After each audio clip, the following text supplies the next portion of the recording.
चलिए फ्रेंड्स, आज हम बिगिन करते हैं miscellaneous exercise of chapter 3 matrices. तो हम मिसलिनियस एक्सरसाइज की बात कर रहे हैं मैट्रिसेस चैप्टर में। उसका फर्स्ट क्वेश्चन है लेट A इक्वल टू 0 1 0 1। ये 2/2 का तो मैट्रिसेस है। 2/2 मीन्स 2 इसमें रो है और 2 इसमें कॉलम है।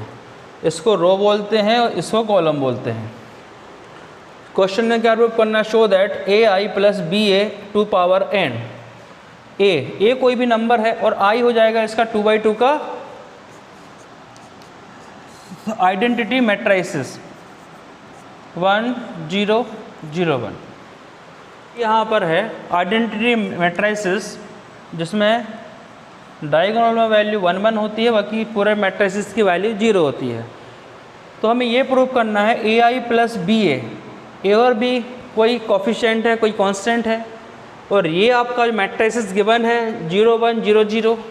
आपको ये बताना है कि अगर यहाँ n की पावर कर दी जाए, a के साथ i का मल्टीप्लाई किया जाए, जैसे i क्या है, a आपके पास में i। अब इसमें अगर a का मल्टीप्लाई करें तो मैट्रिसेस हो जाएगा इस टाइप से ai, और इसमें हम ऐड कर दें ba। b a की वैल्यू है, ए के साथ मल्टीप्लाई अगर हम इसको यहाँ पे करते हैं 0 1 0 0 तो आपको मिलने वाला है BA हो जाएगा यहाँ पर B, ओनली B। और इन पे जो होल पावर लगा देते हैं n की।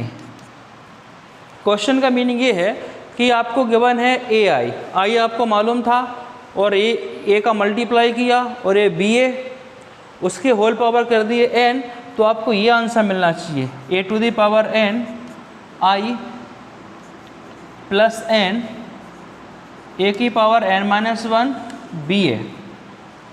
ये आपको आंसर मिलना चाहिए। क्वेश्चन का मतलब ये है। इस क्वेश्चन को कई लोग इंडक्शन मेथड से सॉल्व करते हैं, जो कि मैं उसको सही नहीं मानता हूँ। इस क्वेश्चन को हम बाइनोमियल थ्योरम से सॉल्व करेंगे। तो पहले हम बाइनोमियल थ्योरम का बेसिक समझते हैं कि बाइनोमियल थ्योरम क्या है। अब लास्ट ईयर तो आप लोग के सिलेबस में था नहीं बाइनोमियल थ्योरम, तो इसलिए हम पहले बाइनोमियल थ्योरम को देखेंगे। जैसे x प्लस a की पावर n, बाइनोमियल थ्योरम का यूज क्या है, इन दो कोफिशिएंट के सम को एक्सपांड करना। जैसे अगर यहाँ पे 2 था तो हमने बचपन से पढ़ते आ रहे हैं 6 7 क्लास से, x² 2ax प्लस a²। अगर 2 है तो हमें आता है, ये भी आंसर बाइनोमियल थ्योरम से ही आया। अगर यहाँ पर 3 है तो हम वो भी सॉल्व आराम से कर सकते हैं। पर अब हमारे पास यहाँ पावर काफ़ी ज़्यादा है, जैसे 5 हो गई, 6 हो गई, 7 हो गई, 9 हो गई, इस टाइप की पावर है। तो इसको हम फिर बाइनोमियल की तरफ जाते हैं, जो कि हमें बाइनोमियल फिर एग्जैक्ट आंसर देता है। तो पहले मैं आपको बता रहा हूँ बाइनोमियल थ्योरम होता क्या है। तो यहाँ लगा देते हैं हम x plus a to the power n। इसको सॉल्व करते हैं, इसको एक्सपांड करते हैं बाइनोमियल थ्योरम के थ्रू। तो सबसे पहले x प्लस a की पावर n, तो यहाँ n c 0, ये n वही है परम्यूटेशन कॉम्बिनेशन वाला, c है तो कॉम्बिनेशन जो लास्ट ईयर हमने पढ़ा हुआ है। तो n c 0, फिर यहाँ जो फर्स्ट टर्म है x, तो x की पावर n, सेकेंड टर्म है a की पावर 0, इन सब में आपस में मल्टीप्लाई है। फिर लोग सेकेंड टर्म को यहाँ से लिखते हैं, मैं यहाँ ना लिख के इसको स्टेप में लाता हूँ जिससे आपको याद रहे फॉर्मूला। n c 0, तो 0 के बाद क्या आएगा, 1 आएगा ना, NC1। यहाँ ऑलरेडी पावर n है, यहाँ जो रहेगा 1, तो यहाँ n में से वो माइनस हो जाएगा, यहाँ हो जाएगा n-1। फिर यहाँ आ जाएगा a टू दी पावर 1 1 1 1, इससे आप याद कर सकते हैं। इन सब के बीच में मल्टीप्लाई है, फिर नेक्स्ट टर्म के लिए प्लस, फिर हो जाएगा NC2 में x की पावर n-2 और a की पावर 2। फिर नेक्स्ट टर्म आएगा, अब नेक्स्ट टर्म तो आपसे बन ही जाएगा। फिर से रिपीट कर दूँ, रिकॉल कर दूँ आपको, NC0, यहाँ 0, तो ये जो है ये a की पावर पे जाता है और यहाँ उससे माइनस होता है। अब n-0 तो क्या आ जाएगा, n आएगा ना। NC0 x की पावर n और a to the power 0 plus यहाँ हो जाएगा NC1 x की पावर n-1, ये 1 है ना, तो ये 1 माइनस हो रहा। एक और यहाँ शॉर्ट ट्रिक है, इन दोनों का सम हमेशा n-1 प्लस 1 क्या आएगा, n ही आएगा। n-2 प्लस 2 कितना आएगा, n ही आएगा। +2 और -2 0 हो जाएगा। तो ये भी आप याद रख सकते हैं ट्रिक। अब नेक्स्ट टर्म क्या आएगा, NC3 x की पावर n-3 a की पावर 3। ये इस तरह से टर्म आगे चलता जाएगा। अगर यहाँ पर 3 है, 4 है, जितने भी टर्म हो उतने टर्म तक हमें एक्सपांड कर सकते हैं इसको। तो ये बाइनोमियल का इंट्रोडक्शन हो गया। अब आपको दिक्कत कहाँ आएगी कि ये NC0 क्या है, NC1 क्या है, NC2 क्या है, NC3 क्या है। पहले हम इनको समझ लेते हैं। तो NCR का फॉर्मूला होता है n का फैक्टोरियल, n माइनस r का फैक्टोरियल एंड r का फैक्टोरियल, ये फॉर्मूला होता है। तो अब हम निकाल रहे हैं यहाँ से NC0। तो NC0 के लिए देख लेते हैं, n की वैल्यू तो n है और जो यहाँ पे r है ना, r की वैल्यू हो गई 0। r क्या है कि n में से आपको कितने सिलेक्ट करने हैं। NC0 अगर यहाँ होता है NC3 तो आपको n में से 3 सिलेक्ट करने हैं। तो यहाँ NC0 यहाँ 0 सेलेक्ट करना है। r ये है चांस ऑफ सिलेक्शन। अब इसको बाइनोमियल थ्योरम क्यों पढ़ना, क्योंकि हम आगे चल के पढ़ेंगे प्रोबेबिलिटी, वहाँ बाइनोमियल थ्योरम में कुछ होना पॉसिबल ही नहीं है। तो वैसे भी इंडक्शन मेथड कोई काम की है नहीं, तो हमें we have to focus only binomial theorem. हमें बाइनोमियल थ्योरम पर ही फोकस करना चाहिए वो, क्योंकि ये मेथड सिंपल भी है। NC0 n माइनस r क्या था 0, n माइनस 0 का फैक्टोरियल एंड 0 का फैक्टोरियल। अब 0 का फैक्टोरियल क्या होता है, 1 होता है।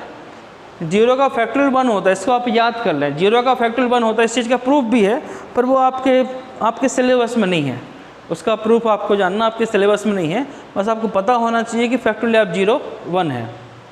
कैसे होता, आप किसी चीज़ में से कुछ तो निकाल लोगे ना, एक चीज़ तो निकालोगे ना, एक चीज़ तो सिलेक्ट करोगे ना, तो वो मिनिमम सिलेक्शन क्या है, मिनिमम सिलेक्शन 1 है। तो इसलिए 0 का फैक्टोरियल 1 हो सकता है। तो यहाँ n का फैक्टोरियल n माइनस 0 तो n आएगा, और इसका फैक्टोरियल तो 1 हो ही गया था 0 का, तो कैंसिल होकर आंसर कितना आ गया 1। मतलब आपको मालूम चल गया है कि NC0 इज़ 1। अब इसको आप अपनी बुक के मेन पेज पे लिख दो, जहाँ ये एक्सरसाइज स्टार्ट हुई है कि NC0 इज़ 1। अब इसको आप बिल्कुल रट्टा मान लो, NC0 1। ये आपको मेथड भी आना चाहिए कैलकुलेट कैसे करते हैं, पर आपको अब रिजल्ट ज़्यादा पता हो तो ज़्यादा बेटर रहेगा इस साल, क्योंकि आपको इस साल इससे क्वेश्चन सॉल्व नहीं करने हैं। तो NC0 इज़ 1। अब उसके बाद हम आ जाते हैं NC1 पे। 0 की जगह कर दिया हमने 1, जहाँ 0 था वहाँ कर दिया हमने 1, यहाँ भी कर दिया 1। तो अब क्या बचा, n factorial, n minus 1 factorial and 1 factorial. अब हम इसको एक्सपांड करेंगे। जैसे n का फैक्टोरियल है, n माइनस 1 का फैक्टोरियल है, और 1 का फैक्टोरियल ऑल्सो 1, 1 का फैक्टोरियल ऑल्सो 1। तो 1 का फैक्टोरियल 1 हो गया, तो इसको हटा दो, कोई मतलब नहीं, यहाँ 1 आ जाएगा।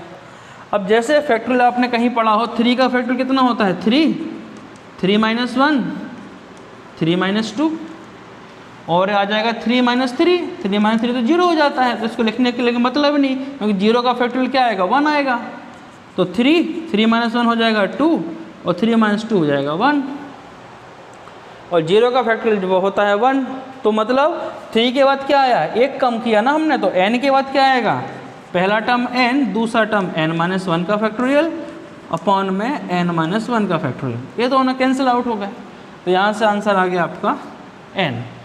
मतलब आप एक चीज़ यहाँ से सीख गए हो कि NC1 is n, NC1 is n। अब कैसे समझे इसको, जैसे मैंने लिख दिया यहाँ 3C1, 3C1 कितना होगा 3, n कौन है यहाँ पे 3 है ना, 3C1 इज़ 3।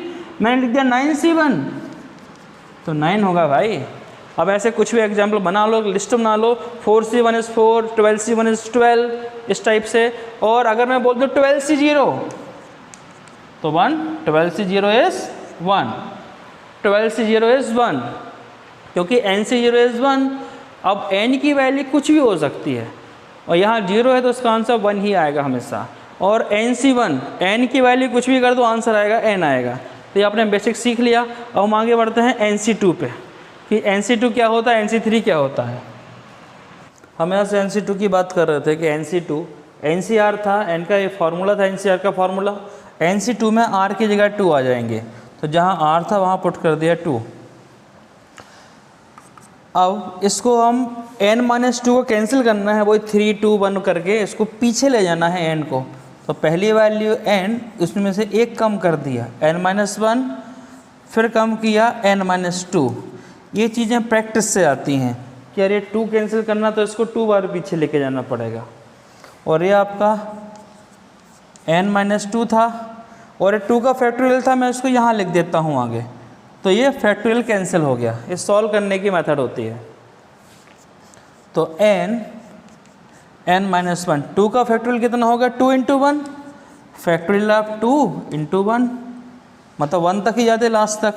तो 2 इंटू वन तो ये हो गया 2, मतलब NC2 हो गया आपके पास में n माइनस वन अपान 2। ये वैल्यू निकल के आ गई आपकी यहाँ से NC2 की, ये वैल्यू निकल के आ गई यहाँ से NC2 की। तो हम क्वेश्चन कर रहे थे, अभी क्वेश्चन हमारा स्टार्ट भी नहीं हुआ। पहले हमने बेसिक बाइनोमियल थ्योरम पढ़ा। क्यों पढ़ा कि हमने लास्ट टाइम हमने इसको नहीं पढ़ा, लास्ट टाइम हमारे सिलेबस में था नहीं है। तो इस हमें इस बार 12th में पढ़ाना पड़ा आपको बाइनोमियल थ्योरम का पूरा बेसिक।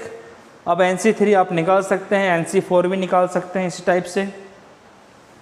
अब अगर n की यहाँ कुछ वैल्यू हो तो यहाँ मान लो यहाँ 4 है, n यहाँ 4 है तो 4 यहाँ रखा 4 माइनस वन। मान लो यहाँ n 4 है ना, आपसे पूछा 4C2 तो रख देंगे 4 और 4 माइनस वन हो जाएगा 3। तो 4 और 3 नीचे 2, ये यहाँ से डिवाइड हो जाएगा, आंसर आ जाएगा 6। तो जब भी आपसे 4C टर्म पूछे तो आंसर 6 आएगा। आप बस आपको यहाँ n की वैल्यू डालनी है, आप n की वैल्यू पुट कर दोगे आपके आंसर मिलेंगे। तो ये बाइनोमियल का बेसिक हो गया। अब हमारा जो क्वेश्चन था हम उस पर आते हैं। अब हम बाइनोमियल थ्योरम के फॉर्मूले को x और y के टर्म में लिख लिया हमने, क्योंकि a और b के x और a के टर्म में इसलिए नहीं लिखा क्योंकि इस क्वेश्चन में कहीं ना कहीं a और b हमें यहाँ मिल रहे थे। तो सिमिलरिटी से बचने के लिए हमने इसको x और y के टर्म में लिख लिया। तो फार्मूला वही NC0 xn y0। अब आप सीख गए फार्मूले तो आप इस टाइप से लिख सकते हो, रो के फॉर्म में लिख सकते हो। तो ये NC0, अब NC0 कितना बताया था मैंने, 1 बताया था। NC0 इज़ 1, तो 1 को मल्टीप्लाई करना बेवकूफ़ी है। और y की पावर 0, अगर कभी भी किसी की भी पावर 0 होती है तो उसका आंसर होता है x की पावर 0, y की पावर 0, a की पावर 0, ऑलवेज आंसर इज़ 1। ये भी कैसा होता है, इसके पीछे भी है रीज़न क्यों होता है। जैसे आप देख लो, x की पावर यहाँ कर देते हैं 2, ये डिवाइड कर रहे हैं 2 से, तो हम एक्सपोनेंशियल का प्रिंसिपल लगा देंगे, एक्सपोनेंट का प्रिंसिपल। तो जो -2 है ना पावर, ये पहुँच जाएगी ऊपर, -2 बेस से में तो पावर हो जाएगी ऐड, तो 2 - 2 तो आंसर हो गया 0। ये आंसर 0, और इनको हम डायरेक्ट कैंसिल भी कर सकते हैं तो 1 आ गया। तो ऐसा हम मैच कर सकते हैं, x की पावर 0 इज़ 1। 0 मतलब वो सेम क्वांटिटी थी, आपस में कैंसिल होके आंसर आ गया 1 और उनकी पावर हो गई 0। तो बेसिक हो गया। अब क्या बचा हमारा फॉर्मूला, x की पावर n। NC1 कितना बताया था मैंने, n बताया था, तो यहाँ हम लिख देंगे n, ये हो गया n। और NC2 ये थोड़ी सी बड़ी वैल्यू आई थी, NC2 क्या आई थी, n-1/2, n-1/2, शायद यही वैल्यू आई थी, n-1/2। और बाकी ये फॉर्मूला आगे बढ़ता जाएगा, पर हमारे इतने में काम हो जाएगा इस क्वेश्चन में। मतलब इस क्वेश्चन में बाइनोमियल मिल के में इस फॉर्मूले को लगाना है। अब आपसे बोलें ai + ba whole to the power n, इसकी पावर है n। तो अब कंपेयर किया भाई, x किससे कंपेयर हो रहा है, ai से।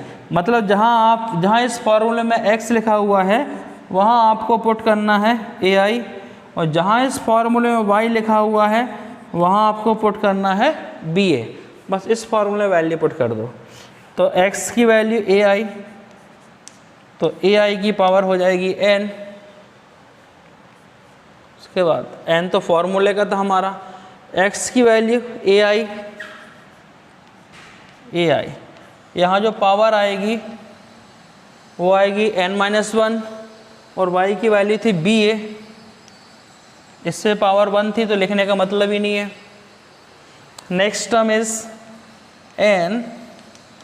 n-1/2, x की वैल्यू थी ai, A I whole to the power n minus two, ये n माइनस टू हो गई। y की वैल्यू थी बी ए, ये बड़े काम का स्टेप है, इसकी पावर है 2। तो ये हमारा इस टाइप से एक्सपेंशन हुआ, बस हमें इसकी वैल्यू पुट करनी है इसमें। हम इस एक्सपेंशन को देख सकते हैं, इस एक्सपेंशन को देख सकते हैं कि हमने इसको खोल दिया पूरा, और सॉल्व करते हैं इसको। a to the power n, i to the power n, चलो ये स्टेप तो मिल गया। अब i होता है 1, तो 1 की पावर आप कुछ भी लगा दो तो कितना रहेगा, 1 ही रहेगा, तो i की पावर n को हम i लिख सकते हैं। उसके बाद ये n, ये पावर है a to the power n minus 1। अब i की पावर फिर आएगा n माइनस 1, i की पावर कुछ भी लगाओ तो होना 1 ही है, क्योंकि 1 की पावर कुछ भी होता तो 1 ही होता, तो मैं इसको फिर i लिख रहा हूँ। और साथ में है बी ए। तो सेकेंड स्टेप भी देखो हमें मिलता सा दिख रहा है, ये n दिख रहा है, दिख गया है, a की पावर n माइनस n दिख रहा है, और बी ए दिख रहा है। अब i क्या है यहाँ पे, i है यहाँ पर आइडेंटिटी मैट्रिक्स, इसकी वैल्यू 1 होती है, तो आप इस चाहो तो इसको इग्नोर कर दो, तो हमारा ये मैच हो गया, ये मैच हो गया। अब जो हमें प्रूफ करना है उसमें थर्ड टर्म नहीं है, पर हमारे पास तो है थर्ड टर्म, हमें तो लिखना पड़ेंगे, सारे टर्म लिखने पड़ेंगे। तो हम इसका थर्ड टर्म को लिखते हैं n minus 1 upon 2 a to the power n minus 2, i की पावर कुछ भी आएगा होना 1 है, और 1 को लिखना बेवकूफ़ी है। फिर ये बी स्क्वायर, यहाँ हो जाएगा ए स्क्वायर। अब इस क्वेश्चन का जो पूरा का पूरा कंसेप्ट है वो पहले चला गया बाइनोमियल थ्योरम पे, और अब जाके पूरा कंसेप्ट इस पे सिमट गया ए स्क्वायर पे, कि आपने हमें ए की वैल्यू दे के रखी है, ए स्क्वायर नहीं दे के रखा। मतलब क्वेश्चन ने आपसे क्या पूछा इनडायरेक्टली, कि आप बाइनोमियल थ्योरम का कंसेप्ट बताओ और आप ए स्क्वायर बताओ, मल्टीप्लाई करके बताओ, ए और ए को मल्टीप्लाई करो तो आपको मिल जाएगा ए स्क्वायर। तो हमें ए स्क्वायर कैलकुलेट कर लेंगे, और 100% श्योर है कि 0 ही आएगा ना। अगर ए स्क्वायर 0 है तो ये पूरा टर्म 0 हो जाएगा, 0 हो जाएगा तो बचेगा इतना, तो हम लिख देंगे left hand side equal to right hand side. अब इस क्वेश्चन का पूरा कंसेप्ट क्या हुआ, पहले हमने बाइनोमियल थ्योरम लगाया, आफ्टर बाइनोमियल थ्योरम के बाद हमें क्या करना है, ए स्क्वायर आ जाएगा, तो ए स्क्वायर को ए और ए को मल्टीप्लाई करना है, जो आपका मैट्रिसेस का कंसेप्ट है, तो आपको मैट्रिसेस का कंसेप्ट फॉलो करना है ए स्क्वायर। अगर हम इसको इंडक्शन मेथड से सॉल्व करते हैं तो ये हमारा ये दोनों कंडीशन वेरीफाई नहीं होती हैं, तो हम निकाल रहे हैं ए स्क्वायर, जो कि पता है श्योर है कि 0 ही आना है, क्योंकि क्वेश्चन ने प्रूव करने को बोला है। तो फिर भी मैं आपको वेरीफाई कर देता हूँ। ए स्क्वायर 0 ही आएगा, तो ए की वैल्यू थी हमारे पास में 0 1 0 0, और ए स्क्वायर हम यहाँ से निकाल रहे हैं ना, तो लो एक बार वो मल्टीप्लाई कर दो इसको, 0 1 0 0। अब इसको मल्टीप्लाई करेंगे, रो को कॉलम से मल्टीप्लाई करते हैं, ऐसे 0 का 0 में हुआ तो 0, 1 का 0 में हुआ 0, 0 में 0 ऐड किया, मल्टीप्लाई शायद आपको बनता होगा, और नहीं बनता तो आप मेरे चैनल पे जाना, मल्टीप्लाई की मैंने शॉर्ट ट्रिक बताई हुई है, तो आप वहाँ से मल्टीप्लिकेशन सीख सकते हैं। तो इसको मल्टीप्लाई किया तो 0, ये वाला भी 0, इसको किया तो 0, मतलब ए स्क्वायर का मल्टीप्लिकेशन 0 आ गया है। अब आप मिसलेनियस एक्सरसाइज कर रहे हैं तो आपसे मल्टीप्लिकेशन तो बनता ही होगा, तो ए स्क्वायर इज 0। अब ए स्क्वायर की वैल्यू हम यहाँ डाल देंगे, 0 0 है तो 0 हो जाएगा, नल मैट्रिक्स 0 का मल्टीप्लाई होगा तो ये पूरा खानदान 0 हो जाएगा इसका, तो 0 हो गया तो यहाँ से ख़त्म हो गया। तो हम यहाँ लिख सकते हैं left hand side equal to right hand side. ऐसा हमारा फर्स्ट क्वेश्चन प्रूफ हुआ। क्या था क्वेश्चन में, ए की वैल्यू थी, इसका एक्सपांडेशन था, बाइनोमियल थ्योरम लगाया, हमने इसको एक्सपांड किया, बाइनोमियल थ्योरम का बेसिक समझा, थोड़ा टाइम लिया। क्यों लिया टाइम, हमने लास्ट ईयर नहीं पढ़ा था इसलिए। फिर ये फॉर्मेट बना, इस फॉर्मेट में एक्स और वाई, एक्स की वैल्यू मान ली हमने ए आई कंपेयर करके, वाई की वैल्यू मान ली बी ए, यहाँ वैल्यू पुट करी, पर जो नेक्स्ट स्टेप बचा ए स्क्वायर। अब आप बोलेंगे इसके बाद क्यों नहीं लिखा, क्योंकि ए स्क्वायर के बाद क्या आएगा, उसके बाद आएगा ए क्यू, ए 4, ए 5। जब ए स्क्वायर ही 0 है तो फिर निकालेंगे हम ए क्यू। ए क्यू कैसे निकलता है, ए स्क्वायर इंटू ए, ये 0 है तो ये भी 0 हो जाएगा, ए 4 भी 0 हो जाएगा, तो इसका कहीं करने की रिक्वायरमेंट नहीं है। तो ये क्वेश्चन हमारा प्रूफ हुआ, left hand side equal to right hand side. Number 2, question number 2 में क्या बोला है, ए की वैल्यू गिवन है 1 1 1, ए 3/3 का मैट्रिसेस है और आपको ये प्रूफ करना है कि ए की पावर n हो तो इतना आंसर आना चाहिए। 3 की पावर n-1, n-1 मतलब 1 कम आना चाहिए। अगर आपने a की वैल्यू यहाँ पर 3 कर दी तो 3 - 1 मतलब 2 आना चाहिए। 3 कर दी आपने a की वैल्यू तो 3 - 1 2 मतलब 3 की पावर 2, 3 की पावर 2, 3 की पावर 2, 3 की पावर 2, 3 की पावर 2, 3 की पावर 2, इस टाइप से आना चाहिए। ये आपको प्रूफ करना है। तो मतलब कैसा करना पड़ेगा, और अगर यहाँ पर a की पावर 2 है तो 2 - 1 कितना रहेगा 1, तो 1 की पावर लगा दो। 1 की पावर लगाने से कोई चेंज नहीं होता है।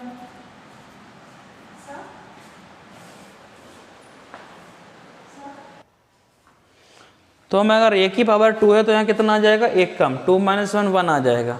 अगर यहाँ a की पावर मान लो 4 कर लेते हैं तो 4 - 1 कितना हो जाएगा 3 हो जाएगा, तो यहाँ 3 आएगा।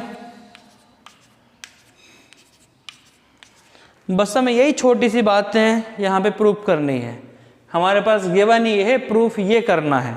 तो जो प्रूफ करना था उससे हमने थोड़ा सा आइडिया निकाल दिया कि किस टाइप से होगा। अब हम क्वेश्चन स्टार्ट करते हैं। हमारे पास गिवन था a, तो पहले हम निकाल लेते हैं a स्क्वायर। a इंटू ए मतलब a स्क्वायर 1 1 1। आपको मल्टीप्लाई तो बनते ही होगा आपसे, तो ये और नहीं बनता मल्टीप्लाई तो एक क्वेश्चन का बता देता हूँ करके मैं। ये इस रो को कॉलम से करा जाता है। 1 का 1 में हुआ तो 1, इस वाले 1 का इस वाले 1 से हुआ तो 1 बन जा 1, इस 1 का इस 1 से हुआ तो कितना हो गया 1। तो पहला टर्म कितना मिल गया 1 + 1 + 1 कितना हो गया 3। First term is 3। सिमिलरली देखो सारी वैल्यू सेम है तो फिर अपन इसका मल्टीप्लाई इसमें कर दो तो भी कितना आएगा 3 आएगा। इसका मल्टीप्लाई इसमें कर दो तो भी कितना आएगा 3 आएगा। मतलब ये बहुत ही सिंपल क्वेश्चन है। इस टर्म को उठा के इसमें मल्टीप्लाई करोगे तो भी 3 आएगा, इसमें करोगे तो भी आएगा, इसमें करोगे तो भी 3 आएगा। तो आपको ये मालूम चल गया कि ए स्क्वायर की value of A square is 3। यहाँ 2 है तो 3 को हम कैसा लिख सकते हैं 2 - 1 2 - 1 2 - 1। जैसे 3 की पावर 2 - 1 तो 2 - 1 कितना होता है 1 होता ना, और 3 की पावर 1 मतलब 3 होता है। तो ये हमारा फॉर्मेट वेरीफाई कर रहा है। तो 3 3 आ गया। इसको हमने इस फॉर्मेट से मैच करने के लिए 2 - 1 लिख दिया। 2 - 1 लिखने से क्या होगा, फॉर्मेट से मैच करेगा, कुछ हमारा आंसर चेंज नहीं होगा क्योंकि हमें इस फॉर्मेट के रिगार्डिंग ही प्रूफ करना है। तो मिल गया हमें ए स्क्वायर मिल गया।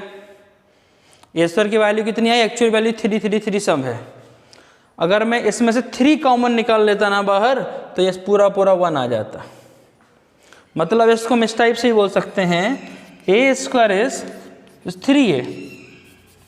लो ऐसा लिख दो ए स्क्वायर इज 3a। अब निकाल रहे हैं हम ए क्यूब। हमारे पास ए स्क्वायर गिवन है, मैं लिख दे स्क्रीनशॉट फर्स्ट।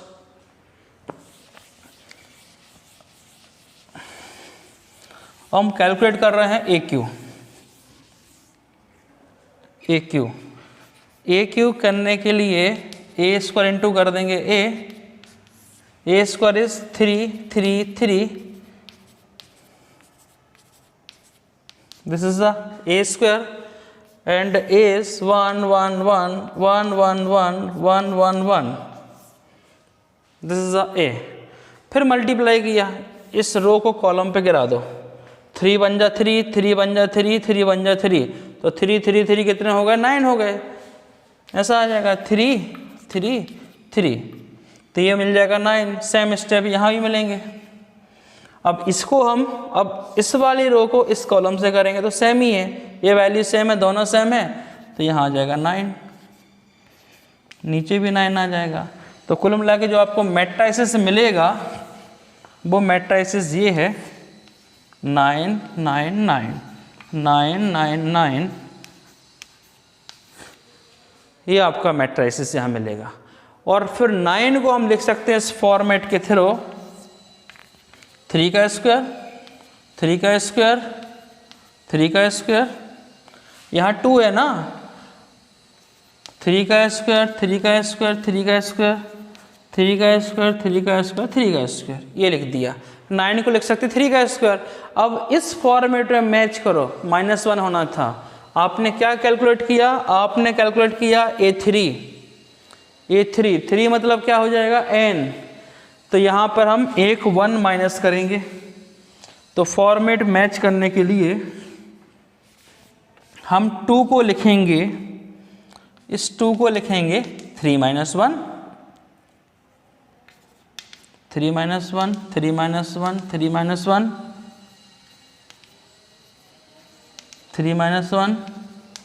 3 - 1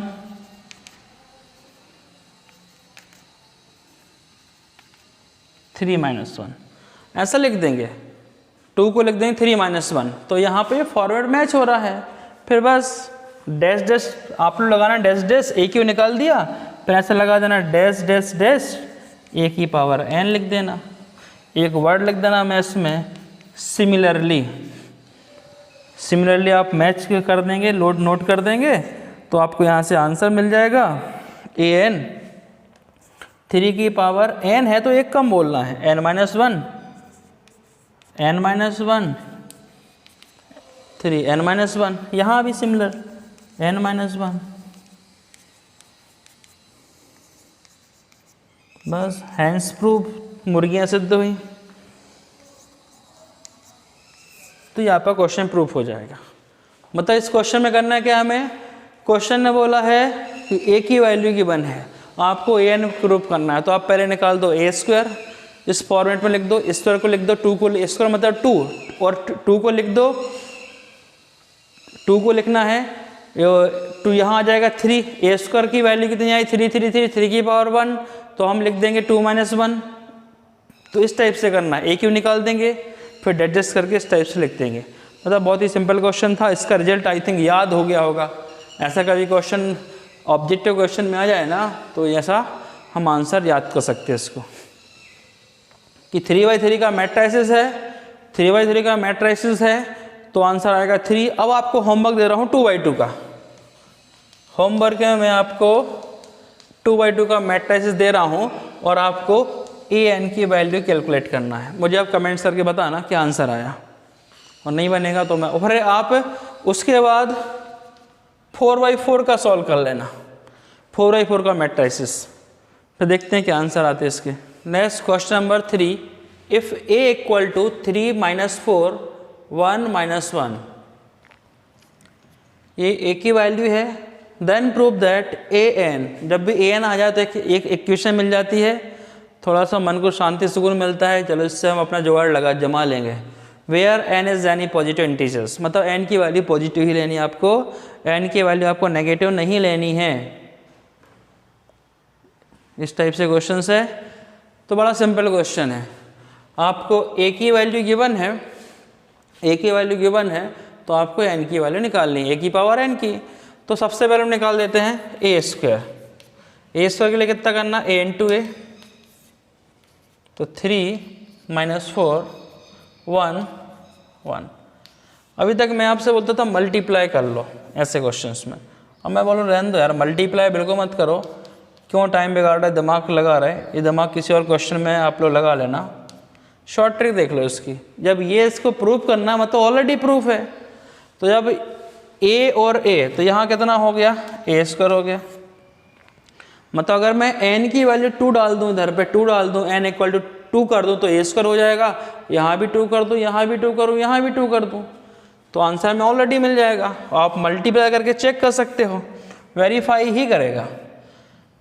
तो 1, ये हालांकि अपन को रफ में करना है ना, 1 + 2 × 2, n की वैल्यू 2 रखी, 2 × 2 = 4 और 1 5, तो यहाँ 5 आएगा। आप यहाँ करके देख लो, 3 × 3 = 9, और ये -4, ऐसा मल्टीप्लाई होता है, ऐसा 3 × 3 = 9 और -4 बन जा -4, ऐड किया 9 - 4 5 आ गया, तो वेरीफाई तो कर ही रहा ना, n की वैल्यू 2 है, तो 4 2 जा 8 -8, आप इसमें करके देख लो। यहाँ पे 3 4 जा -12, 3 4 जा -12 और -4 -1 कितना हो जाएगा +4, तो 12 -4 हो जाएगा -8। तो वेरीफाई करेगा, n की वैल्यू 2 है तो यहाँ 2 हो जाएगा, और वहाँ पे 1 - 2n, n 2 है तो 2 2 जा 4, 1 - 4 मतलब -3। वेरीफाई करके देख लेते हैं, इसको इससे मल्टीप्लाई किया तो 1 4 जा -4 और -1 हो जाएगा +1, तो 4 -1 -3। तो ये हमारा आंसर वेरीफाई हो गया जब हमने ए स्क्वायर निकाल दिया। अब देखो क्वेश्चन में हमें कैसे सॉल्व करना है पेपर में। सबसे पहले we have to find A square, हमने ए स्क्वायर कैलकुलेट कर लिया, ये आंसर आ गया। वी कैन राइट फ्रॉम 5, हम 5 को ऐसे लिख सकते हैं 2n, 2 को हम ऐसे लिखेंगे, -8 को लिखेंगे -4 × 2। हमने वहीं से टीपा और उसी के जैसे बना के प्रूव कर दिया उसको, और 1 - 2 2 लो। We can write a square in this format, that's verified। तो इक्वेशन 1 वेरीफाइड हो गई। फिर निकाल देंगे AQ निकालने के लिए ए स्क्वायर की वैल्यू थी 5 -8 2 -3।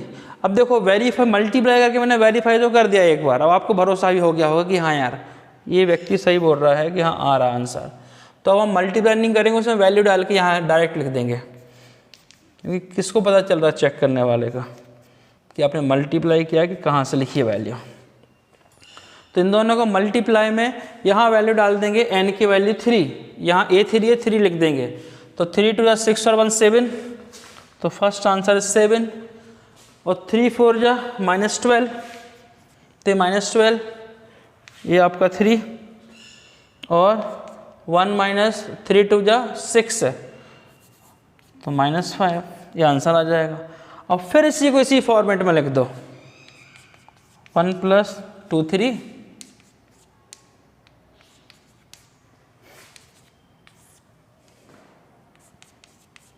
हेलो, बात वही हो गई।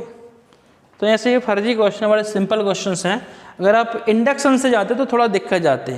तो वो था सेटिस्फाई इन दिस फॉर्मेट। हमने ए स्क्वायर निकाल दिया, वो उसने भी सेटिस्फाई कर दिया, AQ निकाल दिया, उसने भी सेटिस्फाई कर दिया। तो सिमिलरली अब हम लिख देंगे सिमिलरली, देखो ये 3 है ना, हम लिख देंगे सिमिलरली, इसको हम यहाँ से कॉपी कर लेते हैं। अब हमें फॉर्मेट मालूम हो गया, नॉन हो गया।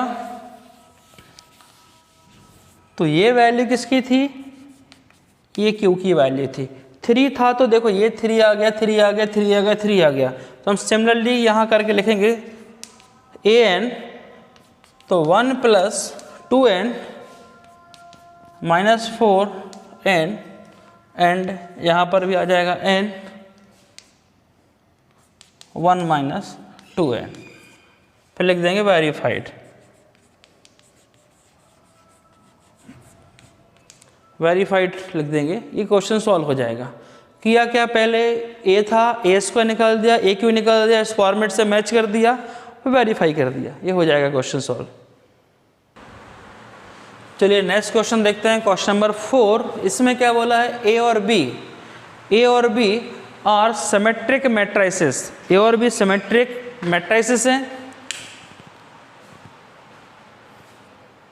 जब सिमेट्रिक मैट्रिसेस होता है तो क्या होता है, तो आपको प्रूव करना है कि AB - BA is skew symmetric. तो हमें दो चीज़ें जाननी है कि भैया सिमेट्रिक क्या होता है, स्क्यू सिमेट्रिक क्या होता है, और ए और बी क्या है, देखें क्या है, इनसे कोई मतलब नहीं है अपन को। तो पहले हम समझ लेते हैं सिमेट्रिक मैट्रिसेस क्या होता है। एक्चुअल में सिमेट्रिक क्या होता है कि अगर कोई मैट्रिसेस X है, अगर कोई मैट्रिसेस X है, लो ठीक है, अगर कोई मैट्रिसेस X है उसका ट्रांसपोज करेंगे तो भी X आएगा।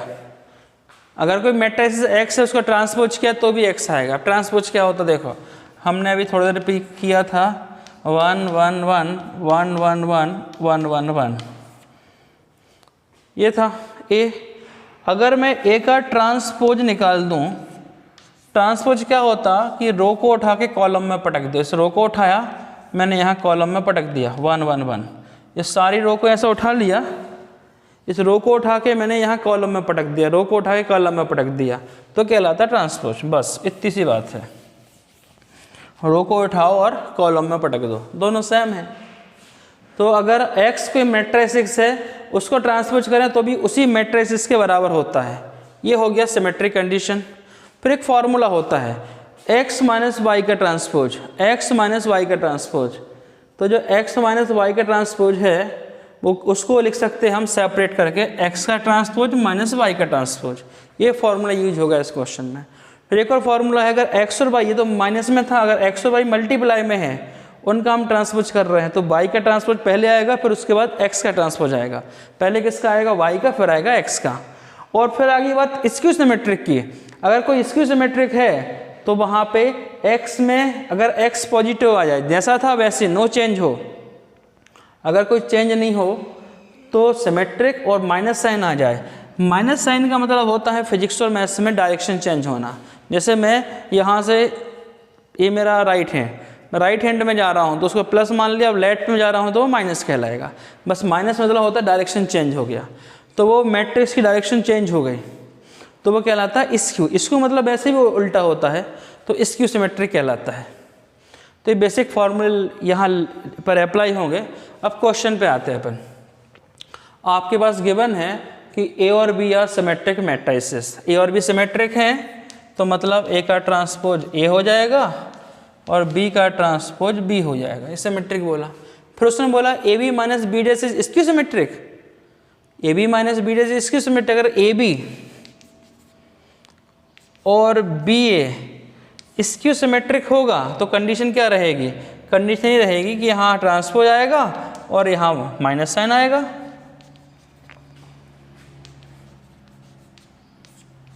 अगर होगा तो ऐसा प्रूफ करना है हमें, तो बस यही प्रूफ करना है। इसको हम प्रूफ करना स्टार्ट करते हैं। चलो स्टार्टिंग से। तो ए का ट्रांसपोज हमारे पास था गिवन, ए ट्रांसपोज कितना था? ए। बी ट्रांसपोज कितना था? बी। एक कंडीशन गिवन थी, हमें प्रूफ करना है A B minus B A skew symmetric. अब जो हमारे पास था A B minus B A को निकालना था स्क्यू सिमेट्रिक, तो ट्रांसपोज करना पड़ेगा। तो यहाँ ट्रांसपोज करना पड़ेगा। तो अब यहाँ देखो फॉर्मूला क्या है? A B minus B A. A B minus B A format कौन सा फॉलो कर रहा है? एक्स माइनस वाई के ट्रांसपोज का, एक्स माइनस वाई के ट्रांसपोज का। तो क्या फॉर्मूला बताया था मैंने? एक्स का ट्रांसपोज वाई का ट्रांसपोज। तो ये फॉर्मूला यहाँ पे आप अप्लाई कर दो, लगा दो फॉर्मूला। तो ए बी का ट्रांसपोज माइनस बी ए का ट्रांसपोज, ये फॉर्मूला लगा दिया। ए बी का ट्रांसपोज माइनस बी ए का ट्रांसपोज, इस फॉर्मूले से। अब इसके अंदर फिर एक फॉर्मूला अप्लाई होगा, कौन सा? एक्स वाई वाला, X Y transpose. X Y transpose में क्या होता है? पहले आता है वाई, तो यहाँ आ जाएगा बी का ट्रांसपोज और यहाँ ए का ट्रांसपोज, माइनस लगा दिया। यहाँ आ जाएगा ए का ट्रांसपोज और बी का ट्रांसपोज, सीक्वेंस चेंज हो गया। और हमने वैसे भी अभी लिख के चला थोड़ी देर पहले, गिवन क्या था हमारे पास में? A transpose is A, B transpose is B, these condition are given. ये गिवन थे। तो बी डैश ट्रांसपोज बी था, ए डैश ए था और ए डैश ए था और बी डैश बी था। तो B A minus A B. अगर मैं यहाँ से माइनस साइन कॉमन ले लूँ तो यहाँ आ जाएगा, ये वाला पहले आ जाएगा ए बी माइनस बी ए, और यहाँ क्या चल रहा था? ए बी माइनस बी ए का ट्रांसपोज। तो इसी को तो बोलते हैं स्क्यू सिमेट्रिक। क्या होता है? एक्स यहाँ लिखा है, माइनस एक्स आ जाए तो स्क्यू सिमेट्रिक है। तो ये क्वेश्चन वेरीफाई हो गया। मतलब मिसलिनियस में बहुत सिंपल क्वेश्चन होते हैं, ऐसा मेरे को लग रहा है। बड़े सिंपल क्वेश्चन होते हैं कि बस कंसेप्ट क्लियर हो आपका।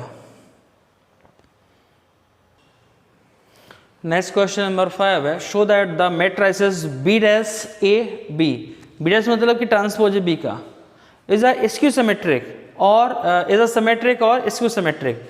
तो पहले आपको बताना है कि सिमेट्रिक है, फिर आपको बताना है कि स्क्यू सिमेट्रिक है दो चीज़ें बतानी है और कंडीशन इज गिवन कि ए सिमेट्रिक, ये कंडीशन दी है कि ये सिमेट्रिक है। ये सिमेट्रिक है मतलब ए डैश इक्वल टू ए।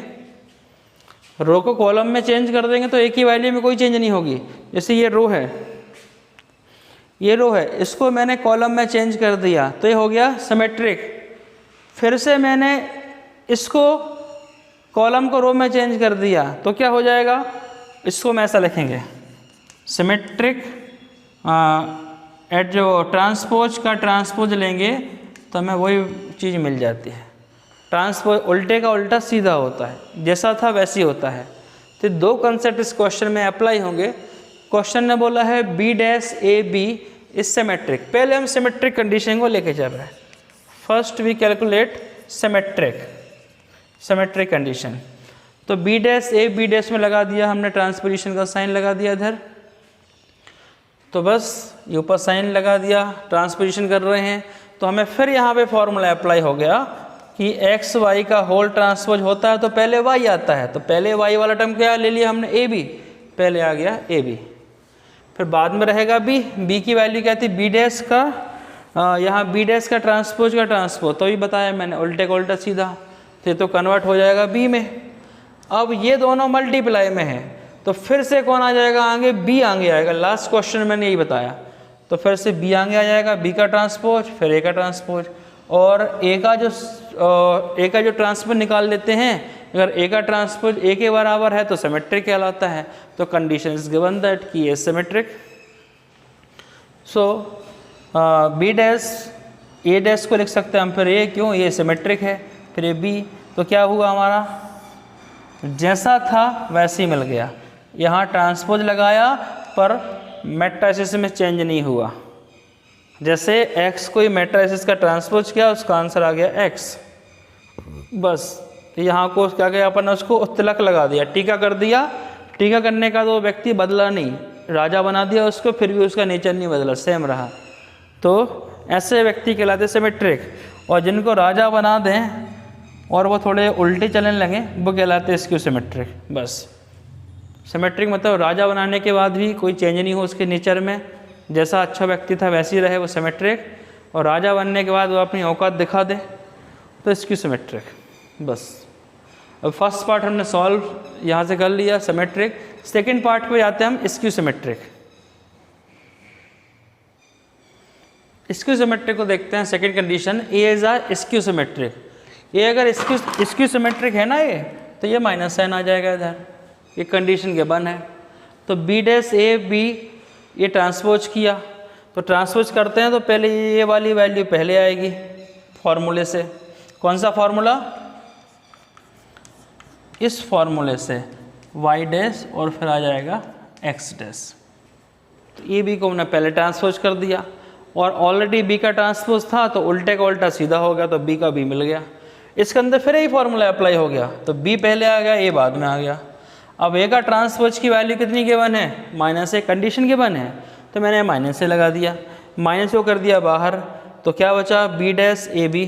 क्या लेके चले थे, B dash A B, transpose किया, राजा बनाया, तो ये इसने अपनी औकात दिखा दी, माइनस आ गया, सो ये स्क्यू सिमेट्रिक है। तो ये क्वेश्चन सॉल्व हो गया।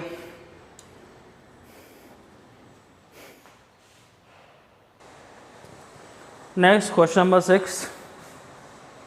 इसमें ये बोला गया क्वेश्चन नंबर 6 में, find the value of x y z. X y z पूछा उसने, मतलब कोई ना कोई इक्वेशन बनेगी, ठीक है, और ए की वैल्यू गिवन है, matrices A is given, satisfy the equation A transpose into A equal to I. अगर ये 3/3 का है तो आई की वैल्यू भी 3/3 मैट्रिसेस के फॉर्मेट में लेनी पड़ेगी। ये क्वेश्चन है हमारा।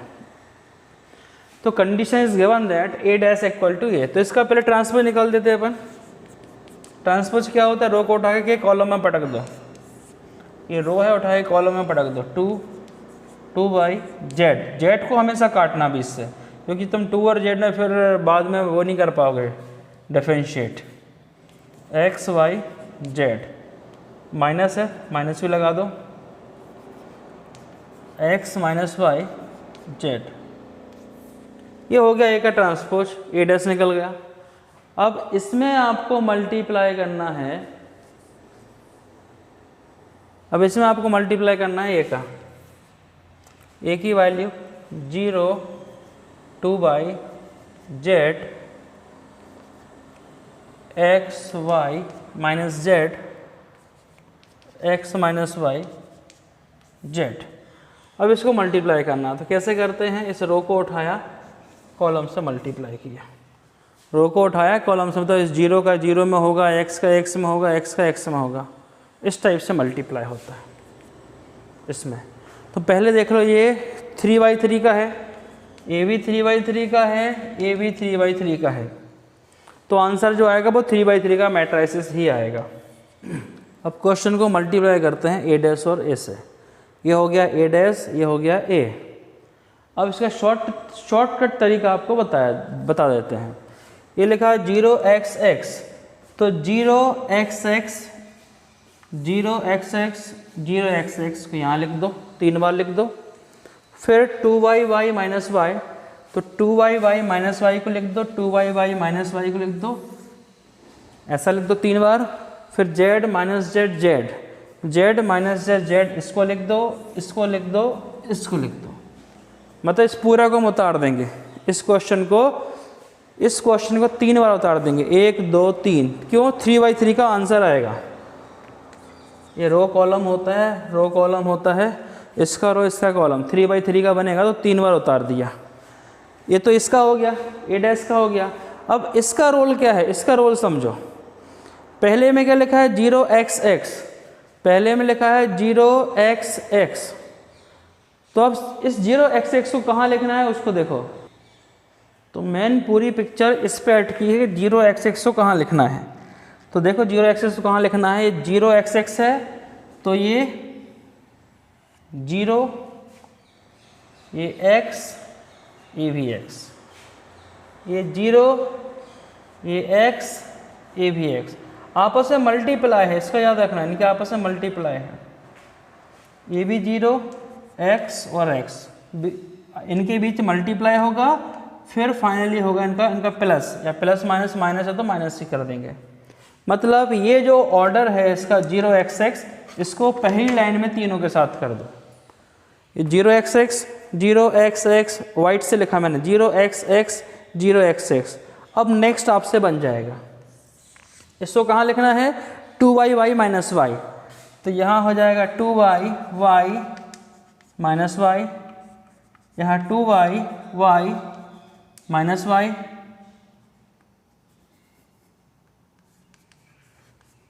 बीच में रहेगा प्लस साइन, और माइनस है तो प्लस माइनस माइनस हो जाएगा, वो हम कर लेंगे साइन। मेन लफड़ा कहाँ आता है, किसको कैसे मल्टीप्लाई, कई बार हमारा दिमाग नहीं चलता हमारा कि इसको ऐसे में कैसा करना है, तो इसको उतार के छाप दिया पूरा, और इस पहले टर्म को इस तीनों के साथ, दूसरे टर्म को इस तीनों के साथ, तीसरे टर्म को इस तीनों के साथ लिखेंगे। 2y माइनस वाई, ये 2y माइनस वाई, इससे तो हम भैया निपट गए। अगला कौन सा बचा, z minus z Z, z minus z Z, तो z माइनस जेड जेड, ये z माइनस जेड, और यहाँ से z, ये z माइनस जेड और ये z, ये शॉर्ट ट्रैक है, बीच में बाकी हमें करना है प्लस माइनस जो भी आपका हो। अब सॉल्व करते हैं, आई होप क्लियर हो गया। एक बार फिर से देखो, 0xx 2y minus y, z minus z z, इसको आपको 3 बार लिख दो। ये मैंने इसको पीले कलर से लिखा है, 0xx 0xx 0xx 2y, इसको पीले कलर से लिख दिया। और इसको इस फर्स्ट वाले से तीनों में लिख लो, 0xx है ना, ये 0xx 0xx 0xx। अगले वाले में क्या चला है मैंने, 2y minus y, 2y minus y, 2y minus y, 2y minus y. Next में z माइनस जेड जेड, इस टाइप से सॉल्व हो जाएगा। अब 0 × 0 0, एक्स स्क्वायर और एक्स स्क्वायर कितना हो जाएगा, 2x स्क्वायर। तो यहाँ जो आंसर आएगा वो होगा 2x स्क्वायर। इसका 0 से मल्टीप्लाई हुआ 0, xy और माइनस xy, ये दोनों खत्म, xy प्लस का माइनस xy, ये माइनस xy प्लस और माइनस 0, तो ये स्टेप 0 हो गया। उसके बाद 0z 0 हो गया, xz माइनस का xz प्लस का, ये स्टेप 0 हो गया। ये 0 xy yx ये भी 0 हो गया, एक प्लस का एक माइनस का, ये zx माइनस zx ये भी 0 हो गया। तो ये बड़ा सिंपल हो जाता। अब यहाँ कितना 2y और 2y 4y स्क्वायर और वाई स्क्वायर माइनस माइनस यहाँ प्लस हो गया, तो ये वाई स्क्वायर और यहाँ से 4y स्क्वायर कितना होगा 6y स्क्वायर। तो ये आंसर आ जाएगा 6y स्क्वायर। साथ साथ कॉपी में करते जाना तो हेल्प ज़्यादा मिलेगी। और ये 2yz yz एक yz माइनस का एक दोनों yz माइनस के हो जाएंगे, तो 2yz और माइनस 2yz इज 0, ये भी 0 हो गया। उसके बाद z2y और ये भी माइनस जेड वाई या वाई जेड एक ही बात है, ये 2 हैं और ये 2 माइनस के, तो ये भी 0 हो गया टर्म। बड़ा अच्छा मिल रहा है, 0 मिलते बड़ी खुशी होती है। ये जेड स्क्वायर और ये minus minus plus Z square, देखो इधर जेड स्क्वायर ये हो जाएगा आपका यहाँ से 3z स्क्वायर, ये minus minus plus 3z square. तो ये हमारा मल्टीप्लाई हमें यहाँ से मिल गया। ये तो हमने कैलकुलेट कर लिया यहाँ से a डैश a की वैल्यू। अब हमें गिवन दैट है कि a dash a equal to i, तो ये i के इक्वल है, तो 3/3 का मैट्रिक्स है, तो इसको बना दो i के फॉर्म में 1 0 0 0 1 0 0 0 1, ये हो गया। अब इसको कंपेयर कर दो भाई, इस हमें एक्स वाई जेड फॉलो करना था ना, तो ये फर्स्ट और ये फर्स्ट दोनों कंपेयर कर देंगे। अब कंपेयर किया तो 2x स्क्वायर इक्वल टू 1 और 6y स्क्वायर इक्वल टू 1 और 3z square equal to 1, 6y square to 1 और 3z स्क्वायर इक्वल टू 1। अब आप यहाँ से x y z कैलकुलेट कर सकते हो। तो इससे हम अगर x की वैल्यू निकालें तो x स्क्वायर हो जाएगा हाफ, स्क्वायर रूट लेंगे तो यहाँ √2 हो जाएगा। मतलब यहाँ से जो x का आंसर आएगा 1/√2 हो जाएगा, y का आंसर आएगा तो 1/6, वाई स्क्वायर 1/6, और जो y की वैल्यू यहाँ से मिलेगी वो मिलेगी 1/√6, और जो z की वैल्यू आएगी यहाँ से z स्क्वायर 1/3 तो 1/√3। तो ऐसे हमने x y z की वैल्यू कैलकुलेट कर दी, 1/√2 1/√3 1/√6, ये वैल्यू आ गई x y z की और क्वेश्चन सॉल्व हो गया। अब इसका रूट है ना, तो हम यहाँ पे लगा देंगे प्लस माइनस, ये भी अपन अप्लाई कर सकते हैं। नेक्स्ट क्वेश्चन नंबर 7 है, उसको देख लेते हैं। क्वेश्चन नंबर 7 ने बोला है for what value of x। आपको इसमें से ये x की वैल्यू कैलकुलेट करना है 1 2 या 3 मैट्रिसेस को मल्टीप्लाई करके, और इक्वल में गिवन है 0। तो मैट्रिसेस का मल्टीप्लाई उस कंडीशन में होता है जब पहले मैट्रिसेस का कॉलम दूसरे मैट्रिसेस के रो के इक्वल हो। इसको बोलते हैं कंप्यूटेबिलिटी टेस्ट, कि इसका कॉलम, इसका ये रो और एक कॉलम इसके रो के इक्वल हो, इसका कॉलम इसके रो के इक्वल हो। मतलब पहले का कॉलम दूसरे का रो का ऑर्डर सेम हो, जो भी आप मैट्रिक्स ले रहे हो उसका कॉलम दूसरे के रो के इक्वल हो तो ही मल्टीप्लाई पॉसिबल है। ये बेसिक कंसेप्ट है। अब देख लेते हैं, हम इन दोनों को पहले मल्टीप्लाई कर लेते हैं। तो 1 2 0 2 0 1 1 0 2 0 2x, इसको मल्टीप्लाई किया तो 1 का मल्टीप्लाई 0 में हुआ, फिर 2 का मल्टीप्लाई 2 में हुआ और 0 का मल्टीप्लाई x में हुआ। फिर सेकेंड रो को लिया, 2 का मल्टीप्लाई, देखो सेकेंड रो का फर्स्ट एलिमेंट फर्स्ट कॉलम के एलिमेंट से, सेकेंड रो का सेकेंड एलिमेंट उसके करस्पॉन्डिंग सेकेंड कॉलम से, और सेकेंड रो का थर्ड एलिमेंट उस कॉलम के थर्ड एलिमेंट से मल्टीप्लाई होता है। एक बार फिर से, सेकेंड रो का चाहे सेकेंड फर्स्ट या थर्ड कोई भी रो हो, सेकेंड रो का फर्स्ट एलिमेंट है तो जिस कॉलम में कर रहा है उसके फर्स्ट एलिमेंट से मल्टीप्लाई होगा। सेकेंड रो के सेकेंड एलिमेंट से उस कॉलम के सेकेंड से मल्टीप्लाई होगा, थर्ड का थर्ड से होगा। थर्ड रो को ले लो, थर्ड रो का फर्स्ट इसका फर्स्ट, एक कोई रो को आप एक कोई रो या एक कोई कॉलम को पकड़ लो, उसका पहला तो उसका पहला, दूसरा तो दूसरा, तीसरा तो तीसरा, बस इतना सा नियम है मल्टीप्लाई का, और बीच में रहेगा प्लस। तो ये मैंने मल्टीप्लाई किया, आई होप कि बनते ही होगा आप लोगों से। फिर सॉल्व करने पर 1, ये 0 हो गया, 4 हो गया, ये 4 मिल जाएगा यहाँ से x मिल जाएगा और यहाँ से 2x मिल जाएगा। तो जो हमारा आंसर यहाँ से मिला वो आंसर मिल जाएगा 4, ये 4 हो गया, यहाँ से x हो गया और यहाँ से 2x हो गया। अब ये जो आंसर इन दोनों का जो मल्टीप्लिकेशन आया वो ये है। अब उसको किससे मल्टीप्लाई करना, 1 to 1 से। तो ये क्या है, इसके ऑर्डर क्या है, 1 3 है ऑर्डर इसका ऑर्डर है 3 1, इसका कॉलम इसका रो सेम है तो मल्टीप्लाई हो जाएगा। तो इनको मल्टीप्लाई किया, ये रो है, इस कॉलम, ये फर्स्ट से, सेकंड से और थर्ड से। तो 1 का 4 में हुआ तो 4, 2 का x में हुआ तो 2x और 1 का 2x में हुआ तो 2x। तो आंसर कितना हो गया, 2x और 2x 4x + 4। तो जो हमारा आंसर आ गया 4x + 4 और 4x + 4 = 0। अब आपको सॉल्व कर लेना है। 4x + 4 = 0 गिवन है, तो यहाँ से हम निकाल देंगे x की वैल्यू -1। ये हमारा 7th क्वेश्चन सॉल्व हो गया। Next question number 8। Next question number 8, a = 3 1 -1 और 2, ये मैट्रिसेस गिवन है। Show that a² - 5a + 7a।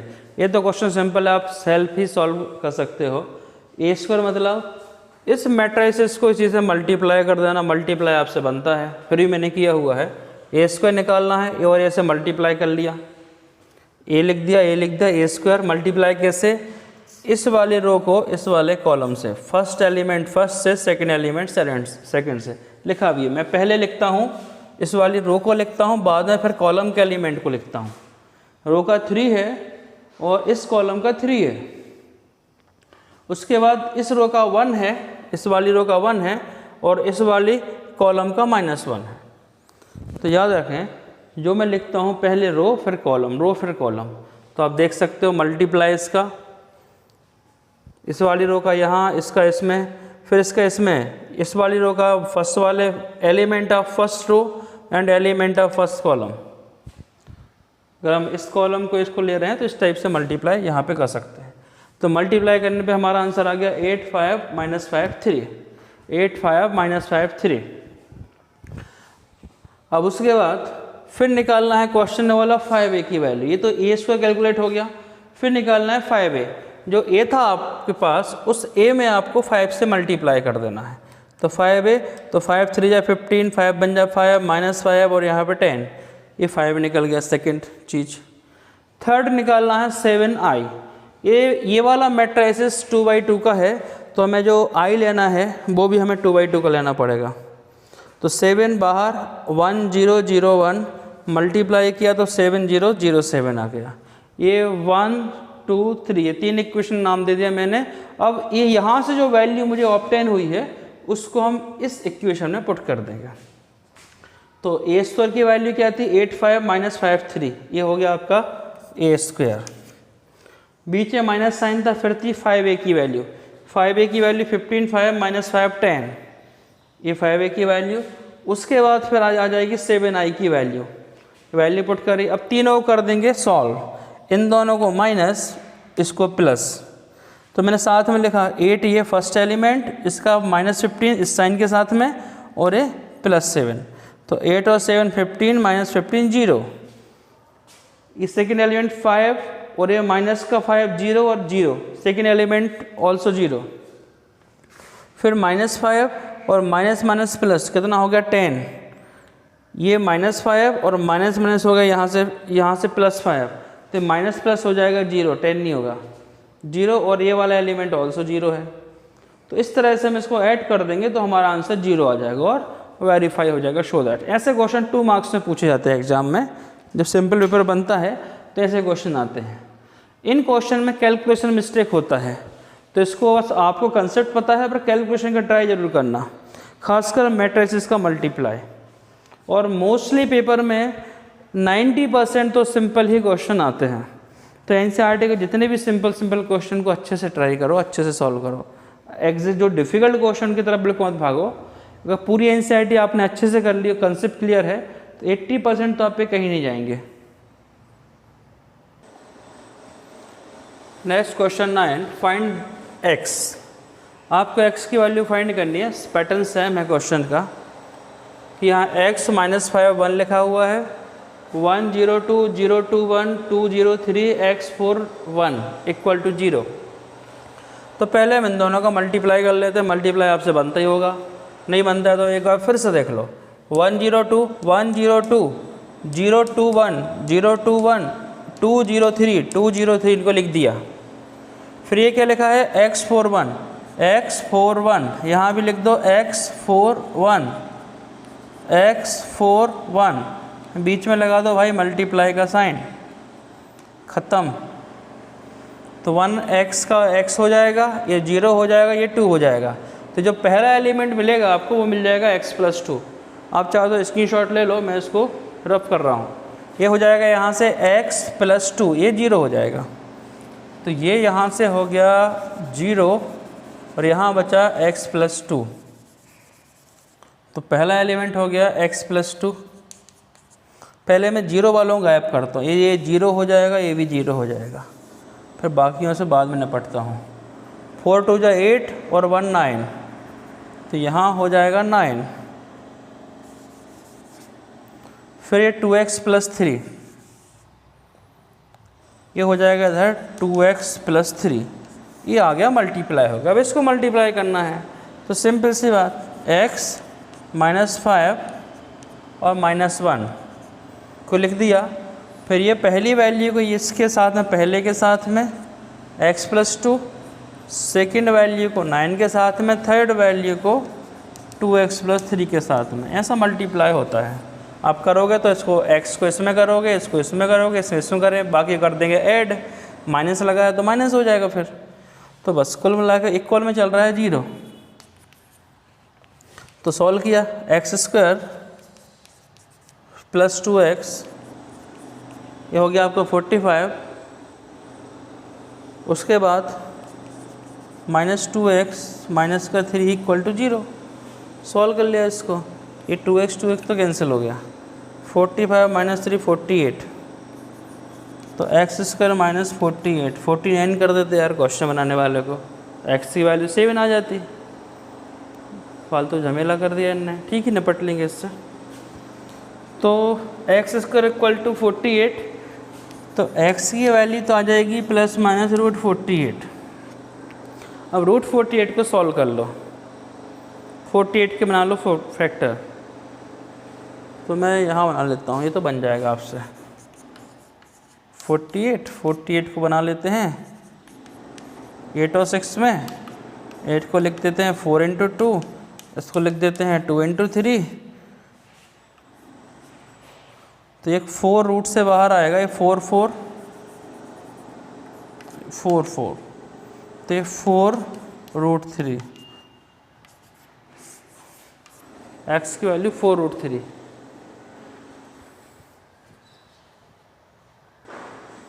Next question number 10th। Next question number 10th, ये क्वेश्चन नंबर 10th है। अब जो 10th क्वेश्चन है थोड़ा सा बड़ा क्वेश्चन है, लैंग्वेज ज़्यादा है तो देखने में डर सा लग सकता है, पर है सिंपल क्वेश्चन। कैसे? क्वेश्चन ये बोला है कि कोई मैन्युफैक्चर है, वो कौन सा काम कर रहा है, 3 प्रोडक्ट बना रहा है, 3 प्रोडक्ट। वो 3 प्रोडक्ट कुछ भी हो सकते हैं। हमने मान लिया है XYZ नाम के 3 प्रोडक्ट बना रहा है मैन्युफैक्चर, और वो बनाने के बाद इतने प्रोडक्ट 2 मार्केट डिसाइड कर लिया उसने कि ये 2 मार्केट में, एक फर्स्ट मार्केट में सेल कर रहा है X product 10,000, Y product 2,000, Z product 18,000, कोई पहला मार्केट है। कोई सेकंड मार्केट की बात करें तो 6,000, 20,000 एंड 8,000 ये प्रोडक्ट सेल कर रहा है। ठीक है, अब एक प्रोडक्ट की कॉस्ट क्या है और एक प्रोडक्ट की सेलिंग प्राइस क्या है। जैसे कोई भी चीज़ मान लें अपन, जैसे मान लो कि कोई भी चीज़ मान लो कि एक चीज़ कितने की है, प्रोडक्ट 10 रुपीज़ की है, 10 रुपीज़ की सेलिंग प्राइस है, तो बेचे कितने उसने 10,000, तो 10 × 10,000 उतना उसको पैसा मिलेगा। और कॉस्ट प्राइस उसकी है 8 रुपये कॉस्ट प्राइस मान ली, तो कितना हो जाएगा 80,000, कितना बच जाएगा उसको 20,000, तो ये हो जाएगा ग्रॉस प्रॉफिट। क्वेश्चन में करना यही है कि मान लो ये कोई प्रोडक्ट है, ये प्रोडक्ट 2 रुपये का है और हमने ऐसे 10 प्रोडक्ट बेच दिए, कितने के बिके 20 रुपये के, और कॉस्ट कितने की थी 1 रुपये की कॉस्ट थी, तो बचा कितना आपके पास 10 रुपये। तो आप इसकी क्वेश्चन की प्रोसेस समझें। क्वेश्चन ये दिया है product first market second market में, और प्रोडक्ट का नाम दे के रखा है XYZ। अभी तो मैं क्वेश्चन ही एक्सप्लेन कर रहा हूँ।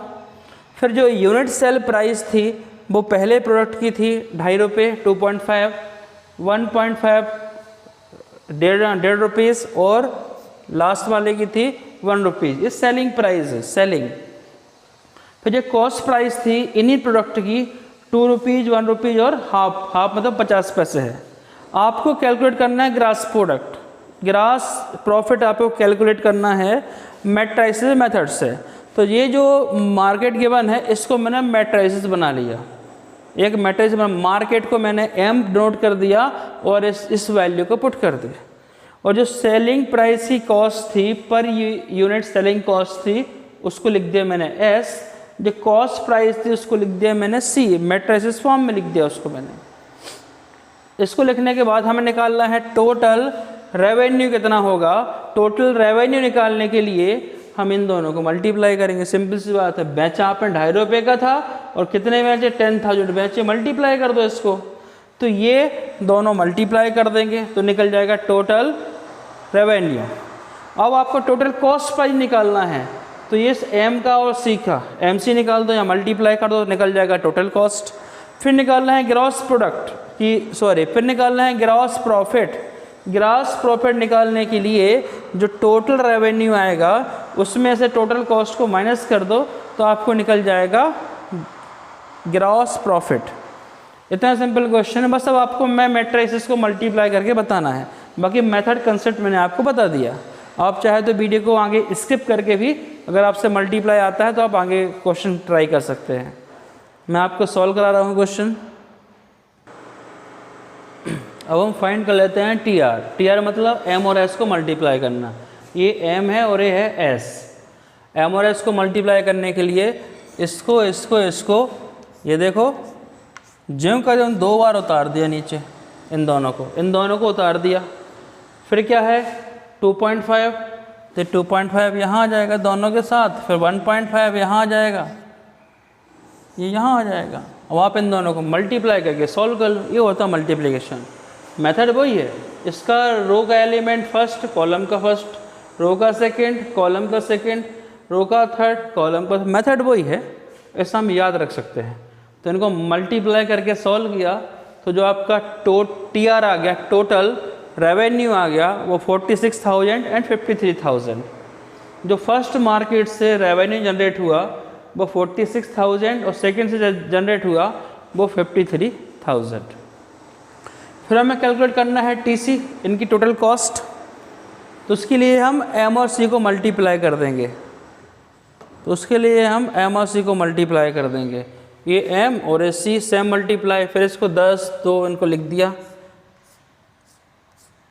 सेम लिख दिया। यहाँ की वैल्यू 2, ये 2 यहाँ आ जाएगी, 1 यहाँ आ जाएगी, हाफ यहाँ आ जाएगी। बस इसको मल्टीप्लाई किया तो 20 इसका हो जाएगा और 2 इसका हो जाएगा 22, और 18,000 को हाफ से डिवाइड किया तो 9,000, इनको ऐड किया तो आ जाएगा 31,000, और ऐसे इसको किया तो 36,000।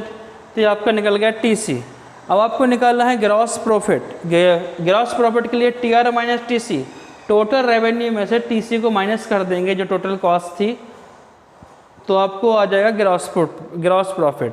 तो फर्स्ट मार्केट में जितना प्रॉफिट हुआ वो है 15,000, सेकेंड मार्केट में जितना प्रॉफिट हुआ वो 70,000 रुपीज़, जैसा आप लोग आंसर में लिखेंगे। नेक्स्ट क्वेश्चन बोल रहा है find the matrices X show that.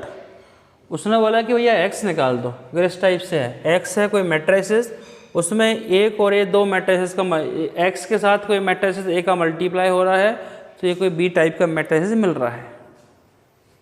ठीक है, तो X निकालने को बोला है। तो जब ऐसे क्वेश्चन आते हैं, वो एक्चुअली में क्वेश्चन मल्टीप्लाई डिवाइड नहीं आपसे पूछ रहा है, वो आपसे ये पूछ रहा है कि इसका कंसेप्ट बता दो कि आप कंप्यूटेबिलिटी टेस्ट क्या होता है वो बता दो। कंप्यूटेबिलिटी टेस्ट की जो लिंक है मैं यहाँ आपको प्रोवाइड करा दूँगा इस वीडियो में। तो यहाँ बता दूँ कंप्यूटेबिलिटी टेस्ट क्या होता है। दो मैट्रिसेस में जब ही मल्टीप्लाई हो सकता है जब पहले वाले मैट्रिसेस का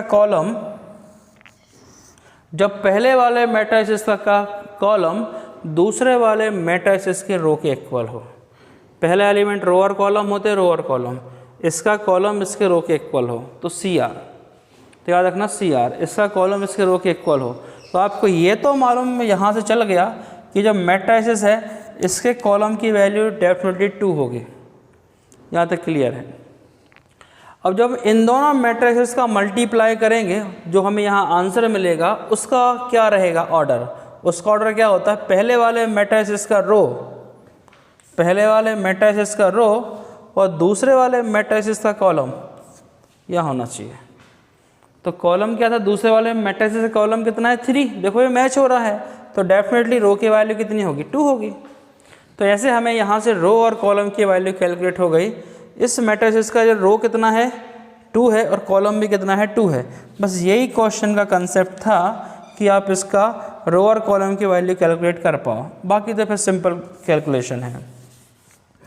तो ये जो हमारा मैट्रिसेस बन के आएगा ये आएगा 2/2 का, ये 2/2 का। तो 2/2 मतलब जैसे x था तो x1 x2 और इसको मान लेते हैं x3, इसको मान लेते हैं अपन x4।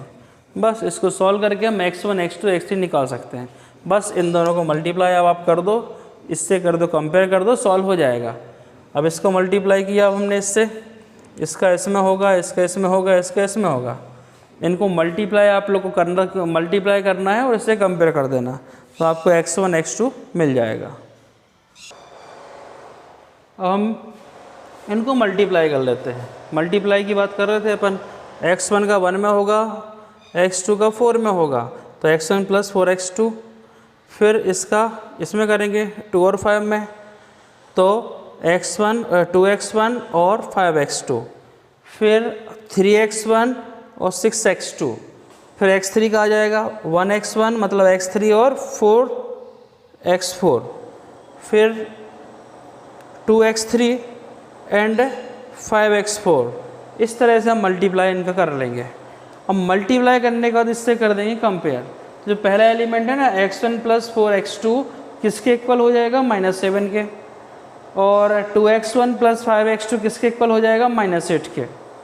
क्योंकि ये आप जो किसी भी ये दो एलिमेंट्स को ले लो, आपको x1 x2 फाइंड करनी है, जो 10th क्लास में हमने 3rd चैप्टर x3 + 4x4 को कर देंगे 2 के इक्वल और 2x3 + 5x4 को कर देंगे 4 के इक्वल, तो हमें x1 x2 x3 x4 की वैल्यू कैलकुलेट हो जाएगी। अब मैंने x1 + 4x2 = -7 इसको लिया है और 2x1 + 5x2 -8 को लिया है। तो यहाँ x1 बेचारा सिंगल दिख रहा था तो मैंने इसकी वैल्यू निकाल दी। तो 4x2 को ट्रांसपोजिशन कर दिया तो माइनस का हो गया और इस x1 की वैल्यू सेकेंड इक्वेशन में डाल दी। 2x1 में वैल्यू डाल दी, इधर 5x2 था, फिर इसको सॉल्व कर दिया, 2 से मल्टीप्लाई करके सॉल्व कर दिया, तो आपको x2 की वैल्यू आ गई -2।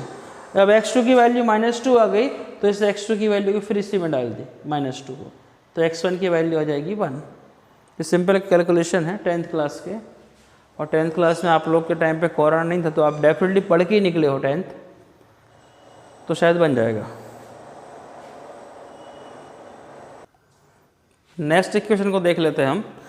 x3 4x4 इस 2 के इक्वल हो जाएगा और 2x3 5x4 4 के इक्वल हो जाएगा। तो लिख दिया हमने x3 4x4 2 के इक्वल लिखा। मैंने यहाँ से x3 की वैल्यू कैलकुलेट कर ली तो ये 4x4 माइनस में ट्रांसपोजिशन हो गया। अब इस x3 की जो वैल्यू है ना, इस x3 की वैल्यू को हम इस इक्वेशन में डाल देंगे, यहाँ लिख देंगे। तो 2x3 की वैल्यू 2 - 4x4 यहाँ पुट कर दी हमने। फिर हो गया 5x4, 2 से मल्टीप्लाई किया तो 2 2 जा 4, 8 हो गया। सॉल्व किया तो कितना हो गया -3x, 4 से 4 कैंसिल, 0 हो गया।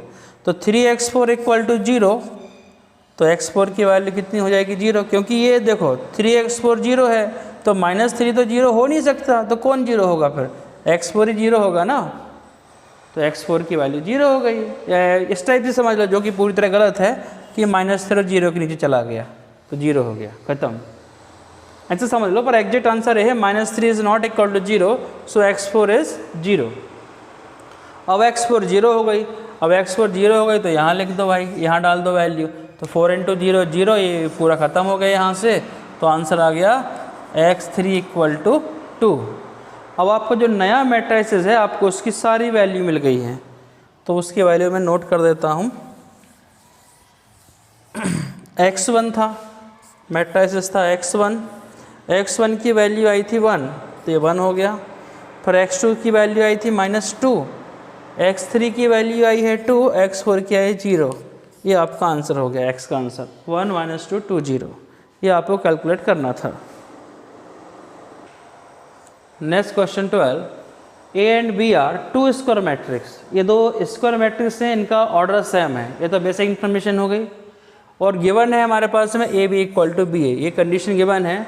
Then prove by induction method. अब हमें इस क्वेश्चन में स्पेशली बोल दिया कि इसको इंडक्शन मेथड से ही प्रूव करो, क्यों वैसे उसी से होगा ये क्वेश्चन, क्योंकि इनके बीच में मल्टीप्लाई है। जब मल्टीप्लाई होता है तो फिर ये इंडक्शन मेथड से ही प्रूफ होता है। अगर बीच में प्लस हो तो हम बाइनोमियल का भी उपयोग कर सकते हैं। इंडक्शन मेथड का बोल दिया है, तो हालांकि मेरे ख्याल से नया सिलेबस आएगा तो कुछ चीज़ें कट जाना चाहिए, क्योंकि जो लास्ट से नहीं पढ़ा उनसे बच्चों से ये सब चीज़ें कैसे आएंगी, और जब तक नहीं आ रहा जब तक तो हम यहाँ बैठ के पढ़ते हैं। फिर क्वेश्चन ने बोला है ABN = BNA। फर्दर ये भी इंफॉर्मेशन गिवन है, ये 2 चीज़ें गिवन है हमारे पास में। देन प्रूव दैट, ये है हमारी मेन इक्वेशन जो आपको प्रूव करनी है। AB⁴n AN and BN for all n belong to n। जो n जो बिलोंग कर रहा है वो नेचुरल नंबर, नेचुरल नंबर शुरू कहाँ से होता है, 1 से शुरू होता है। नेचुरल नंबर 1 से शुरू होता है, याद रखना। और जो स्मॉलेस्ट नेचुरल नंबर होता है वो होता है 1। ये जो इंडक्शन के क्वेश्चन होते हैं, इंडक्शन के क्वेश्चन 3 स्टेप में होते हैं। पहले स्टेप में हमें लिखा जाता है n = 1। ये क्वेश्चन 3 स्टेप में होते हैं। पहले स्टेप में लेना पड़ता है स्मॉल नेचुरल नंबर, जो सबसे छोटा नेचुरल नंबर है वो 1 है। यहाँ पर किसी स्पेशल केस में और भी कुछ हो सकता है, यहाँ लेना पड़ेगा 1। फिर दूसरा कोई भी एक नंबर ले सकते हैं इसी नेचुरल नंबर में, जो आपकी इच्छा हो, तो हम उसको मान लेते हैं कि मेन इसका होता है 3rd स्टेप। इस 3rd स्टेप में 2nd स्टेप की जो वैल्यू आती है उसका यूज़ होता है। मेन 3rd स्टेप है। 1st स्टेप में n = 1 लेके लिख देना है ट्रू। 2nd स्टेप में n = k डाल के लिख देना है ट्रू। तो ये 1 को ट्रू करता है तो क्या करेगा, k को भी करेगा ट्रू। तो 3rd स्टेप में 2nd स्टेप का यूज करके हमें यहाँ से प्रूव करना पड़ेगा। तो अब देख लेते हैं इसका प्रूफ। इसका प्रूफ देखना है। गिवन हमारे पास में AB⁴n = BN1 है, ये हमारे पास गिवन है, तो गिवन में लिख दिया मैंने। हमें प्रूफ करना है इस इक्वेशन को। तो स्मॉलेस्ट नेचुरल नंबर लिया 1st स्टेप में n = 1, तो n की वैल्यू आपने क्या डाल दी, 1 डाल दी, तो AB1 और ये 1 हो गया। तो AB = AB, ये ऑलरेडी गिवन था, तो ये P1 इज ट्रू। तो P1 हमारा 1st स्टेप ट्रू हो गया। 2nd स्टेप की बात कर लें अपन।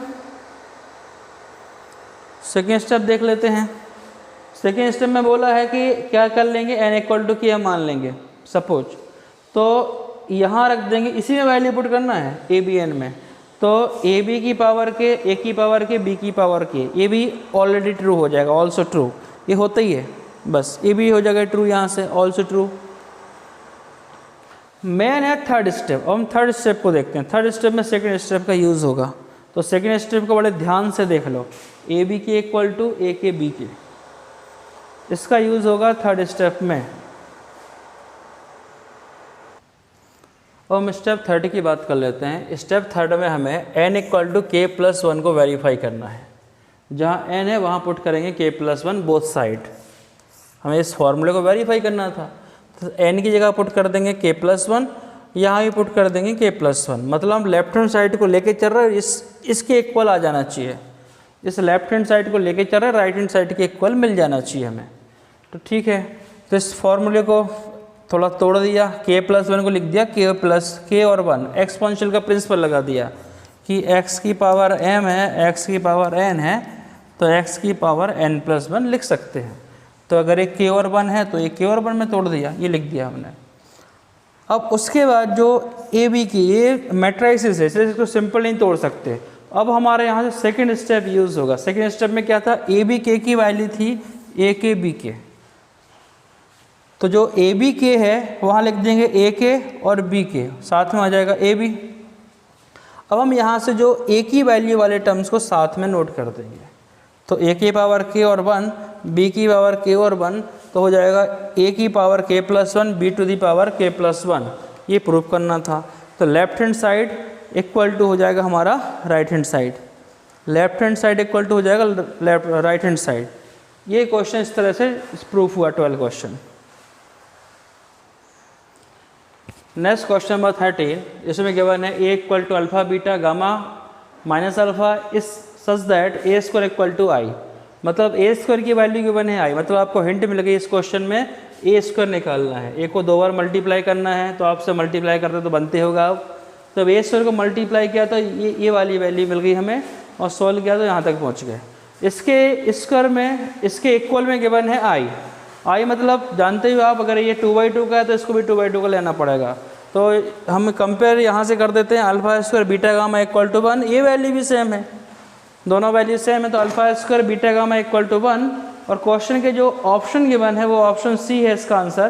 तो हम 1 इसको alpha square plus beta gamma को यहाँ माइनस कर देंगे, यहाँ माइनस कर देंगे तो यहाँ भी आ जाएगा माइनस, तो ऑप्शन इज सी। तो ये क्वेश्चन सॉल्व होता है 13। Next question number 14, if the matrix A is the both. एक कोई मैट्रिक्स ए है जो कि सिमेट्रिक भी है और वो स्क्यू सिमेट्रिक भी है, तो उस ऐसे मैट्रिक्स की वैल्यू क्या होगी। पहले तो ऐसे मैट्रिक्स की वैल्यू 0 होगी। ऐसा कोई जीरो मैट्रिक्स होगा जिसको -0 पे भी 0 होगा और +0 पे भी +0 होगा, और 0 को रो या कॉलम में चेंज करने पे ही 0 आएगा। तो एक सिंपल सा क्वेश्चन है। ठीक है, हम इसको करते हैं, प्रूव करते हैं। आपको इस रिजल्ट को याद रखना है। अगर ए को हम सिमेट्रिक लेते हैं, सिमेट्रिक मतलब रो को कॉलम में चेंज कर दो, कॉलम को रो में चेंज कर दो, तो उस मैट्रिक्स की वैल्यू में चेंज नहीं होता है। तो हम कंडीशन लगा दी, रो कॉलम को कॉलम और रो में चेंज कर दिया हमने, तो ये फर्स्ट कंडीशन हो गई। अगर ये स्क्यू सिमेट्रिक मैट्रिक्स है तो यहाँ माइनस साइन आ जाएगा। अब ये 2 इक्वेशन बना ली, दोनों को हमने कर दिया ऐड, तो ये RC हो जाएगा 2RC और ये 0 हो जाएगा ऐड करने पे, तो ये RC निकल जाएगा 0। तो 0 आ गया, मतलब एक ऐसी वैल्यू जो रोअर कॉलम की 0 है, तो ऐसे मैट्रिक्स को क्या बोलेंगे, जीरो मैट्रिक्स। तो A is a zero matrix. हम इस एक्सरसाइज का लास्ट क्वेश्चन कर रहे हैं, क्वेश्चन नंबर 15, जिसमें गिवन है ए स्क्वायर इक्वल टू ए। इस क्वेश्चन में बोला है कि ए स्क्वायर की वैल्यू ए है, तो आपको ये प्रूव करना है आई प्लस ए का होल क्यूब माइनस 7a की वैल्यू क्या होगी। जब ए स्क्वायर इक्वल टू ये है तो पहले हम इसको सॉल्व कर लेते हैं। आई प्लस ए का होल क्यूब, तो हमने एक फॉर्मूला लिख दिया, एक्स प्लस वाई का होल क्यूब हो जाता है x cube plus y cube plus 3x square y plus 3x y square, ये फॉर्मूला लिखा। अब वैल्यू कंपेयर की, x इक्वल टू आई है तो y इसको y इक्वल टू ए है, ये वैल्यू पुट करी इसमें, फिर यहाँ वैल्यू डाली हमने। अब वैल्यू यहाँ मेन कंसेप्ट क्या है, ए स्क्वायर इक्वल टू ए है, तो आपको निकालना है ए क्यू कितना हो जाएगा, ए स्क्वायर इंटू ए। अब ए स्क्वायर ऑलरेडी ए है और ए, फिर ये ए स्क्वायर मिल गया, मतलब ए स्क्वायर फिर ए। कंसेप्ट की बात ये है कि ए क्यू इक्वल टू हो जाएगा ए क्यू की वैल्यू हो जाएगी ए, और जो आई होता है, आई तो मतलब होता है 1 ही होता है, 1 मतलब आई, मतलब कि ये आइडेंटिकल वैल्यू होती है। तो जहाँ आई क्यू है वहाँ हम पुट कर देंगे आई, जहाँ ए क्यू है वहाँ पुट कर देंगे ए। आई स्क्वायर 1 होता है और ये मल्टीप्लाई में है, तो आई को हमने यहाँ से इग्नोर कर दिया। फिर 3i ए स्क्वायर, आई को भूल गए, यहाँ से इग्नोर कर दिया, और ए स्क्वायर होता है ए, तो ए 3a 7a हो गया, मतलब आई प्लस ए का whole cube equal to I plus 7a, ये वैल्यू आ गई। हमें निकालनी क्या थी, इस वैल्यू में 7a माइनस करना था, तो आई प्लस ए का होल क्यू माइनस 7a की वैल्यू कैलकुलेट करनी थी। तो आई प्लस ए का whole cube is I plus 7a और माइनस का 7a, तो ये कैंसिल हो गया, आंसर आ गया आई। तो ये हमारी मिसलेनियस एक्सरसाइज का लास्ट क्वेश्चन भी सॉल्व हो गया है। Thank you very much.